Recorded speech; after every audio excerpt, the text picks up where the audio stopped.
I'm your tour guide into your mind. Every decision is made by you. It's a 9-step formula, but everything about the steps is your decision. So, I use two main theories. One is the limbic system. I love this thing, the limbic system. It is so fascinating.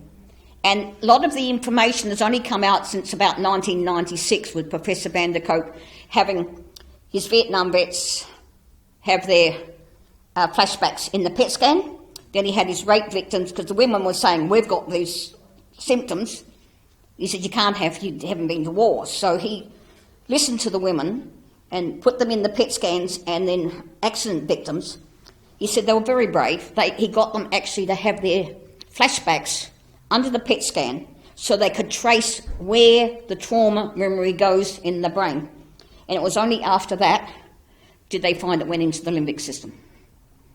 Your limbic system is the emotional seat of the brain. It is affected by the flight-freeze mechanism because your brain is geared for survival. So I use the example of you're 3 years old and your brother drops a hairy spider on you. You don't know it's a fake one. You run around screaming. That activates that millisecond of trauma, danger. It goes into the limbic system as a DVD of every time it's activated, you're still running around screaming. And it's because it's the emotional seat of the brain. Every time you see a spider, the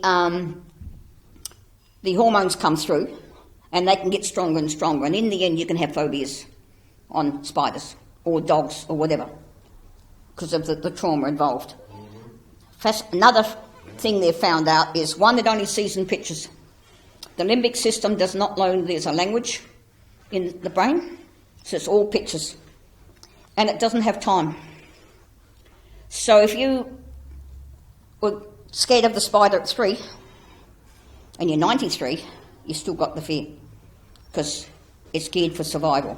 And the subconscious mind only does what it's told. It doesn't have the frontal lobes.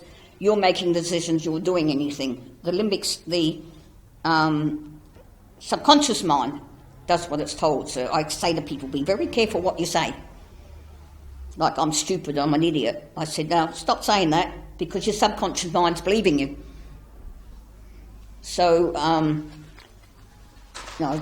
say those sorts of things. So what you've got is every trauma adversity, and it's unique to you, is stored in the limbic system as a DVD, as if it's still playing. If you get the trigger, smell is a very big trigger. If you smell the cologne of a man who beat you up, that can send you back. Because the sound and the eyes have a gateway to the limbic system. Smell goes straight into the limbic system. So it's all there.